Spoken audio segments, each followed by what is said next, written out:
បងសុភាទុនសាយពូជពងបងឯងសុទ្ធតែមានប្រាជ្ញាវាងវៃធ្វើជានិមឺនកាត់ក្តីទាំងអស់តែមិនគួរបងឯងមានចិត្តពៀលាទៅលួចយកប៉ែននំបញ្ចុកព្រះរាជាដូចនេះសោះនឹងហើយគេហៅថាចិត្តជាទេវទត្តមាត់ជាទេវតាអញថាមកជួយគេឥឡូវទៅជាជាប់ពីរត់ខ្លួនឯងទៀតរឿងប្រាជ្ញាអណ្ដើកក្នុងគ្រាយូរយារអង្វែងមកហើយមានគ្រោះទឹកជំនន់ធំមួយបានកើតឡើងសត្វខ្លាដំរីក្តាន់និងសពសត្វដទៃទៀតបានបបួលគ្នាទៅពួននៅព្រៃហេមពៀននៅសល់តែអណ្ដើកមួយក្បាលមិនព្រមទៅណានឹងគេសោះ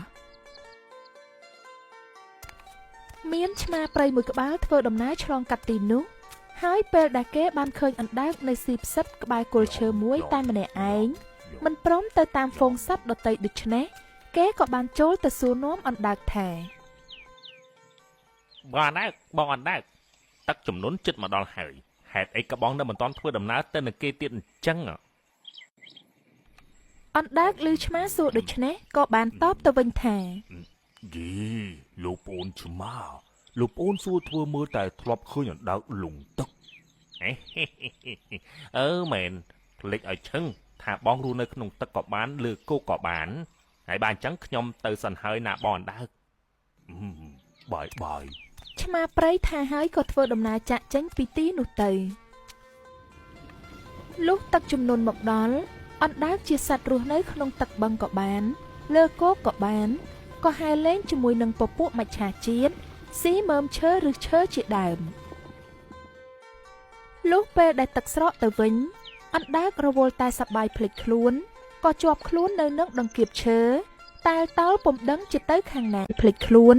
ក៏ជាប់ខ្លួននៅនឹងដង្កៀបឈើតែតើពុំដឹងជាទៅខាងណាចាប់ហើយអញ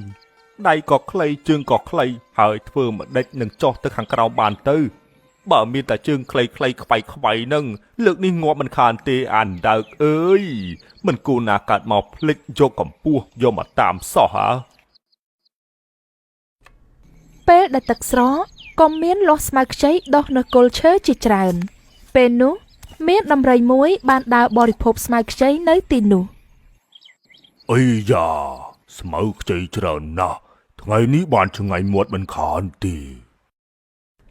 អណ្ដើកពេលឃើញដំរីដូច្នេះគេក៏បាននឹកនៅក្នុងចិត្តថាបានការហើយអញចាំមើលអញបោកដំរីនេះឲ្យវាដឹងដៃម្ដងគិតដូច្នេះហើយអណ្ដើកក៏បាននិយាយទៅកាន់ដំរីមួយក្បាលនោះអ្នកណាមកធ្វើស្អីនៅក្រោមដើមឈើនេះគឺខ្ញុំជាដំរីដែលរស់នៅក្នុងព្រៃនេះ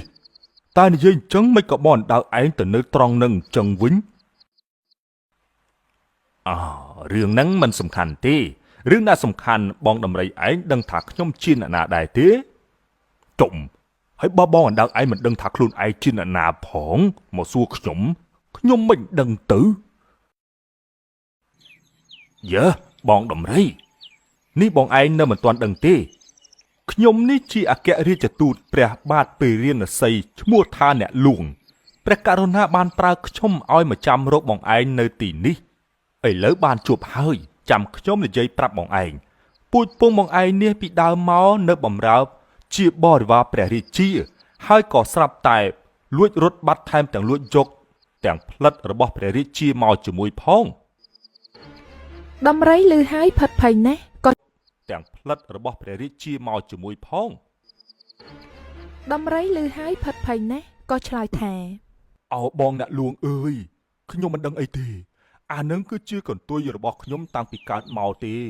ខ្ញុំមិនបានទៅលួចអីពីណាមកទេនឹងហើយ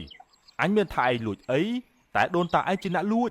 ប៉ុន្តែរបស់គឺនៅលើខ្លួនឯងបើចង់រួចខ្លួនត្រូវស្វែងរកសត្វជើងមួយមកឲ្យអញយកទៅថ្វាយព្រះរាជាជួយសុំអង្វរក្រែងបានរួចខ្លួនដំរីឮដូច្នេះក៏ម្នីដើរទៅរកសត្វជើងមួយទាំងយំស្រែកព្រៃធំយ៉ាងហ្នឹងតើឲ្យទៅរកសត្វជើងមួយអាណាទៅចេះតែមានណាបងហើយអាសត្វជើងមួយហ្នឹងរូបរាងយ៉ាងម៉េចខ្ញុំមិនទាំងដឹងផង ក្នុងពេលនោះដែរមានខ្លាមួយក្បាលកំពុងតែដើរស្វែងរកចំណីហើយនៅពេលដែលវាបានឃើញដំរីដើរយំស្រែកដូច្នេះវាក៏បានសួរនាំរឿងហេតុដែលបានកើតឡើង ណែបងដំរីបងឯងកើតទុកមិនសុខចិត្តរឿងអីបានជាដើរយំស្រែកយ៉ាងដូចនេះ ដំរីឮខ្លាសួរដូច្នេះក៏ប្រាប់ទៅកាន់ខ្លាសពគ្រប់ថា គឺអាហារដើកនឹងណាបងវាថាខ្ញុំលួចផ្លិតរបស់ព្រះរាជាហើយបញ្ជាឲ្យខ្ញុំរកសត្វជើងមួយឲ្យវាទើបរួចខ្លួនតែឥឡូវនៅតែរកមិនទាន់បានទៀតមិនដឹងថាត្រូវធ្វើយ៉ាងម៉េចទេបងខ្លាអើយយីបងដំរីមិនបានជាតែចាញ់បោកអាសត្វអណ្ដើកចង្រៃនោះវាបោកបងឯងទេអញ្ចឹងបងឯងទៅវិញជាមួយខ្ញុំទៅមើលវាមើលថាវាហ៊ានភូតបងឯងទៀតឬអត់ ខ្លានិងដំរីបបួលគ្នាដើរត្រឡប់មកវិញអណ្ដើកក្រឡេកឃើញខ្លានិងដំរីពីចម្ងាយក៏ឧទានឡើងថា អាយ៉ាបានខ្លាមកមួយទៀតផងមិនអីទេចាំពេលវាមកចិត្តអញចាំអញដាក់អន្ទាក់អាខ្លានេះម្ដង ចាំពេលវាមកចិត្តអញចាំអញដាក់អន្ទាក់អាខ្លានេះម្ដង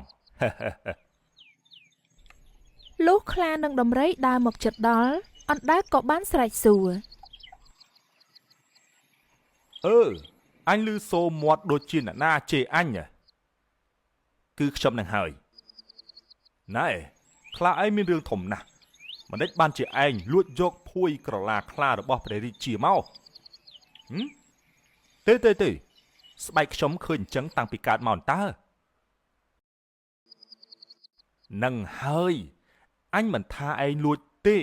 ប៉ុន្តែផោះតាំងនៅលើខ្លួនឯងស្រាប់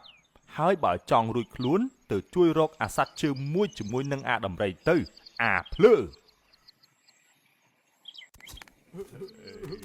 ខ្លានិងដំរីដើរបណ្ដើរយំបណ្ដើរទៅរកសត្វជើងមួយតាមបញ្ជារបស់អណ្ដើកស្វាឃើញខ្លានិងដំរីមានអាការៈដូចនេះឆ្ងល់ណាស់ក៏បានសួរពីដំណើរដើមតងក្រោយពីដឹងរឿងហេតុសពគ្រប់ហើយស្វាក៏លាន់មាត់ថា យេបងឯងទាំងពីរច្បាស់ជាចាញ់បោកអាសត្វអណ្ដើកហើយដូច្នេះបងទាំងពីរត្រូវត្រឡប់ទៅជាមួយខ្ញុំនឹងទៅសួរនាំអាអណ្ដើកនោះឲ្យដឹងសខ្មៅម្ដង សត្វទាំង3ក៏នាំគ្នាត្រឡប់មករកអណ្ដើកវិញ អីយ៉ាមកម្នាក់ទៀតហើយតើមិនទេចាំអញបោកអាស្វានេះទៀតយើបងអាចារ្យស្វាតើខ្ញុំរកមុខបងឯងនឹងបងដឹងថាកន្ទុយបងឯងជាអ្វីដែរទេណែខ្ញុំប្រាប់ឲ្យច្បាស់ទៅនោះគឺជាដងលំពេងព្រះរាជាបងឯងមិនចាំបាច់និយាយអីទេហើយប្រញាប់ទៅរកសត្វជើងមួយមកឲ្យឆាប់ អញតើបាននិយាយស្អីផងនេះ ខ្លាដំរីនិងស្វាទាល់ប្រាជ្ញាក៏នាំគ្នាដើរបណ្ដើរយំបណ្ដើរទៅរកសត្វ